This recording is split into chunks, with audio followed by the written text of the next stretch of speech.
Hello guys, how are you? My name is Muntasir Hasan and I am a forex trader. আমি ফরেক্সে trade করি, কিন্তু আমি প্রফিটেবল না, কারণ আমার বয়স হয়েছে মাত্র 1 বছর এই মার্কেটে, এই ফাইন্যান্সিয়াল মার্কেটে। সো আমি গত 1 বছরে এই মার্কেট থেকে অনেক অনেক কিছু শিখেছি। কী কী শিখেছি আমি তোমাদের কাছে অবশ্য উপস্থাপন করব। বাট আমি কিন্তু ফরেক্সের সাথে ইন্ট্রোডিউস হয়েছি 2020-21-এর দিকে। বাট আমি ওই জিনিসটা অত সিরিয়াসলি নিই নাই তখন, অ্যান্ড অত রিসোর্সেস পাইনি, আমি নিজে পাইনি। এই জন্য এই জার্নিটা আমি আগায় নিয়ে যেতে পারিনি। বাট গত 1 বছরে আমি জিনিসটাকে অনেক অনেক এগিয়ে নিয়ে গিয়েছি, অনেক।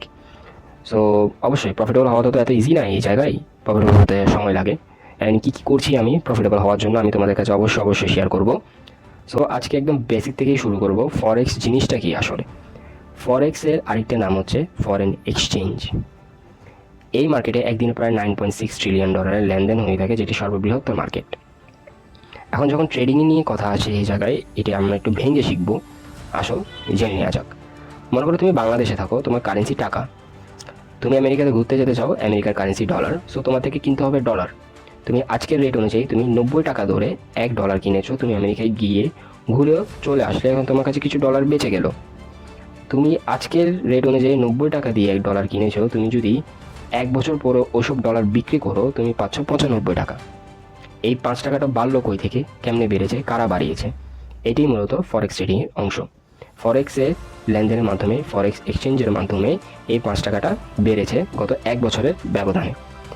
বলতে পারো তুমি এই 5 টাকাটা এখান থেকে আর্ন করেছো। এখন তুমি চাইলে এই 5 টাকাটা একদিনও আর্ন করতে পারো, 6 ঘন্টাতেও আর্ন করতে পারো, 4 ঘন্টাতেও আর্ন করতে পারো, 1 ঘন্টাতেও পারো, 30 মিনিটেও পারো, 15 মিনিটেও পারো, 5 মিনিটেও পারো, 1 মিনিটেও পারো।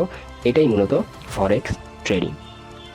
আমাদেরকে বলা হয় রিটেল ট্রেডার। এখানে সব থেকে বড় বড় শার্করা বসে রয়েছে, আমরা তাদের থেকে সব থেকে বেশি ছোট। আমরা হচ্ছি রিটেল ট্রেডার। সো ফরেক্সের মূল বিষয় হচ্ছে এখানে কারেন্সি, কোন কারেন্সি কার থেকে বেশি শক্তিশালী, মূলত এটাই নির্ধারণ করা হয়। ডলার বেশি শক্তিশালী, না ইউরো বেশি শক্তিশালী, না গোল্ড বেশি শক্তিশালী? মূলত এটিই ছিল আসলে ফরেক্স কি। আশা করি তোমাদের থেকে ভিডিওটা ভালো লেগেছে।